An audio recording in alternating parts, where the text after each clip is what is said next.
దేవుడు యేసు ప్రభు వెళ్ళేటప్పుడు చెప్పాడు, మీకు ఒక ఆదరణకర్తను నేను పంపిస్తాను అని. ఒక ఆదరణకర్త. ఆ ఆదరణకర్తే పరిశుద్ధాత్మ. ఇది యెహెజ్కేలు గ్రంథం 36, 26, 27 చూడు ఒకసారి. యెహెజ్కేలు గ్రంథం 36, 26, 27 వచనాలు చూద్దాం. నూతన హృదయం మీకు ఇస్తాను, నూతన స్వభావమును మీకు కలగజేస్తాను, రాతి గుండె మీలో నుండి తీసివేసి మాంసపు గుండెని మీకు ఇస్తాను.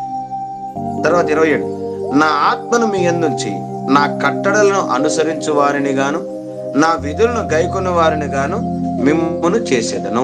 అంటే దేవుడు చెప్పిన మాట వినాలన్నా, దేవుడు చెప్పింది చేయాలన్నా ఖచ్చితంగా మనలో రాతి గుండె తీసేసి మాంసపు గుండె ఇస్తానన్నాడు. దాంతోపాటు నా ఆత్మను మీ యందు ఉంచుతాను అన్నాడు. అంటే ఆయన ఆత్మ అంటే పరిశుద్ధాత్మ దేవుడు.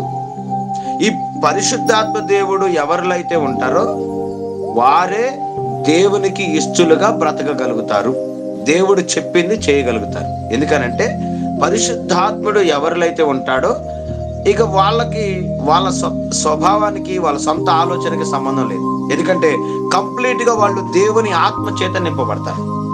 ఇదే యెహెజ్కేలు అంటాడు, నేను ఆత్మవశుడనై ఉండగా అని ఉంది. ఆత్మవశుడనంటే తన ఆలోచన లేదు, ఇక తన సెల్ఫ్ ఏం లేదు, పూర్తిగా దేవునిలోకి వెళ్ళిపోయాడు.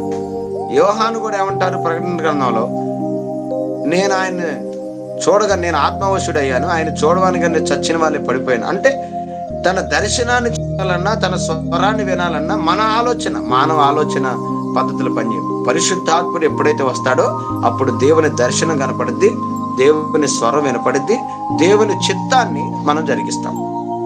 అందుకనే మీకు ఒక ఆదరణకర్త ఇస్తాడు. ఆయన మీ దగ్గర ఎల్లప్పుడూ ఉంటాడు, మీతో ఉంటాడు, మీలో ఉంటాడని క్లారిటీగా ఉంది.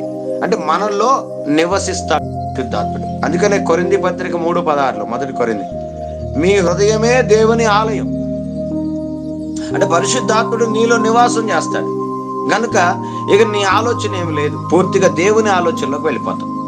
కానీ ఈ రోజుల్లో చాలా మంది పరిశుద్ధాత్మ గురించి, పరిశుద్ధాత్మ దేవుడి గురించి పెద్దగా ఎవరు పట్టించుకోరు. ఒకవేళ పట్టించుకున్నా ఇప్పుడు ఆ భాషలు మనకెందుకులే, ఆ వరాలు మనకెందుకులే, ఆ అరుపులు మనకెందుకులే, ఆ కేకలు మనకెందుకులే, ఈ ప్రవచనాలు ఉన్నాయా, దర్శనాలు ఉన్నాయా, అవి ఎప్పుడూ ఆగిపోయినాయి కదా, అసలు ఇవన్నీ మనకెందుకులే అని ఆలోచనలో ఉండి చాలా మంది పరిశుద్ధాత్మ దేవుడి గురించి తెలిసి కూడా, తెలియకపోతే ఓకే, తెలిసి కూడా దాన్ని వదిలేసుకొని ఏదో చిన్న ప్రార్థన చేసుకొని 4 దేవుని మాటలు చెబుదామని ఆలోచనలో ఉన్నారు. కానీ దేవుని మాట మనలో నుంచి ఎదటి వాళ్ళ హృదయంలోకి వెళ్ళాలి అంటే పరిశుద్ధాత్ముడు క్రియ చేయాలి. అందుకని దేవునికి దూరం అయిపోతున్నారు. ఎందుకని నిలబడలేకపోతున్నారంటే పరిశుద్ధాత్ముడు లేకపోవటం వల్ల. ఎందుకంటే దేవుని భయం చాలా మందికి లేదు.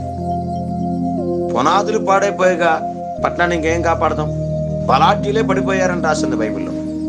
అందుకనే దేవుని మీద మనం నమ్మకం పెట్టుకొని దేవునిలో మనం నిలబడాలి. ఒక పరిశుద్ధమైన భక్తి మనం చేయాలి అని అంటే పరిశుద్ధాత్ముడు కావాలి. ఇప్పుడు వీళ్ళకి కూడా ఏం జరిగింది, యెహెజ్కేలు 37లో ఎండిపోయిన ఎముకలు ఉన్నాయి, నరమాంసం పొదిగింది, కానీ పరిశుద్ధాత్ముడు వాళ్ళలోకి వచ్చారు. అప్పుడే వాళ్ళ పని వాళ్ళు చేయాలి. అంటే వాళ్ళు దేవునికి దూరం అయిపోయారంటే పరిశుద్ధాత్మ దేవుడు లేకపోవటం వల్ల వాళ్ళు దేవునికి దూరం అయిపోయారు. ఒకవేళ ఈరోజు ఈ మాటలు పెట్టిన ఎవరైనా సరే పరిశుద్ధాత్ముడు మీలో నివాసం ఉంటే మీరు దేవుని విషయాల్లో సక్సెస్ అయిపోతారు. ఏమైనా డౌట్ ఉందా?